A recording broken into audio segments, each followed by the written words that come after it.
நமஸ்தே குட்டீஸ், நம்மளோட குட்டி ஹிந்தி லேர்னர் சேனல்ல நம்ம இன்னைக்கு பார்க்க போறது ராஷ்டிர பாஷா செகண்ட் பேப்பர்ல செகண்ட் एक्सरसाइज किसी एक महान व्यक्ति की जीवनी का सारांश लिखिए। அதுல வந்து நம்ம இன்னைக்கு பார்க்க போறது ரவீந்திரநாத் தாகூர் की जीवनी का सारांश लिखिए।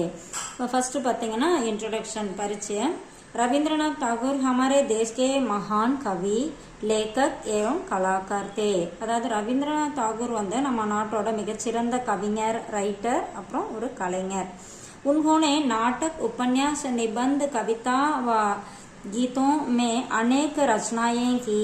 அவர் வந்து நாடகங்கள், நாவல், கட்டுரை, கவிதை, அப்புறம் பாடல்கள் இது மாதிரி நிறைய படைப்புகளை உருவாக்கியிருக்காரு।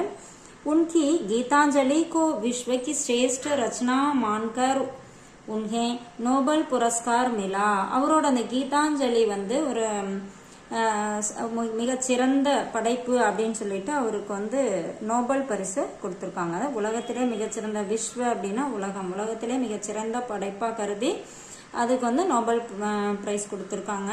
ஜன்ம வ பரிவார், அவரோட பிறப்பும் அவரோட ஃபேமிலியும்। उनका जन्म 1861 में कलकत्ते के एक संपन्न व कला प्रेमी परिवार में हुआ। அவர் வந்து எப்ப பிறந்தாருன்னா 1861 வந்து கல்கத்தால ஒரு வளமான, அதாவது செல்வ வளம், வசதியான மற்றும் கலையை ஆராதிக்கக்கூடிய ஒரு ஃபேமிலியில அவர் பிறந்திருக்காரு।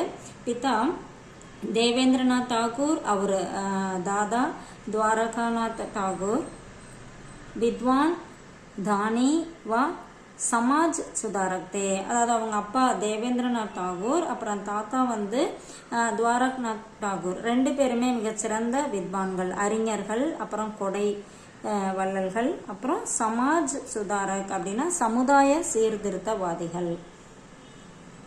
शिक्षा व साहित्य रुचि, அதாவது கல்வி அப்புறம் இலக்கியத்துல அவரோட ஆர்வம்। रविंद्रनाथ की प्रारंभिक शिक्षा कलकत्ते में हुई पर स्कूल में मन नहीं लगा। அதாவது அவரோட ஆரம்ப கால கல்வி கல்கத்தாவில் அவர் படிச்சாரு, ஆனா அதுல வந்து அவருக்கு மனசு ஈடுபாடு இல்லை, கல்வியில அவருக்கு ஈடுபாடு இல்லை। बाद में लंदन गए पर कुछ समय बाद भारत लौट आए। அதுக்கப்புறம் லண்டன் போனாரு, அங்கிருந்து கொஞ்ச நாளையிலே திரும்பி வந்துட்டாரு।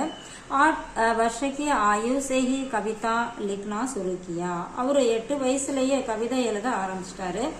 अंग्रेजी नाटकों का बंगाल में अनुवाद भी किया। அதாவது ஆங்கில நாடகங்கள் எல்லாம் வங்காள மொழியில அவரு டிரான்ஸ்லேட் பண்ணாரு, மொழிபெயர்ப்பு செய்தார்।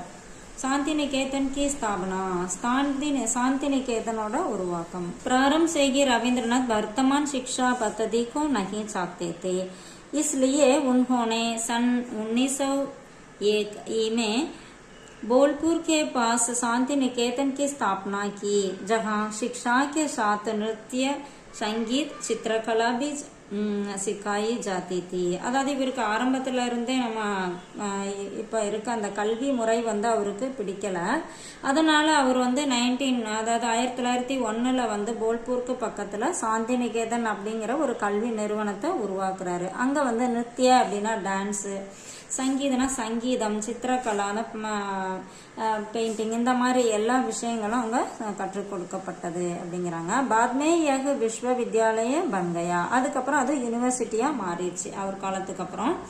அடுத்து நிதன் அப்படின்னா அவரோட இறப்பு। 7 अगस्त 1941 को उनका निधन हुआ। அதாவது 1941 ஆகஸ்ட் 7ல அவர் இறந்துட்டாரு।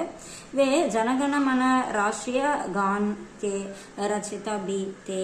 அதாவது இவர் வந்து ஜனகணமன, நம்ம நேஷனல் அந்தம் ஜனகணமன வந்து இவர் தான் உருவாக்கியிருக்காரு। साहित्य व शिक्षा के क्षेत्र में उनका योगदान अमूल्य है। அதாவது இலக்கியத்திலையும் அவர் சிக்ஷா கல்வி பகுதியிலையும் அந்த அவரோட யோகதான், அவரோட பங்கு மிகச் சிறந்ததா இருக்கு அப்படிங்கிறாங்க। இது வந்து நம்மளோட புக்லேயே இருக்கு, இது கொஞ்சம் ஷார்ட் பண்ணி கொடுத்துருக்கேன், ரொம்ப யூஸ்ஃபுல்லா இருக்குன்னு நினைக்கிறேன்। தேங்க்யூ।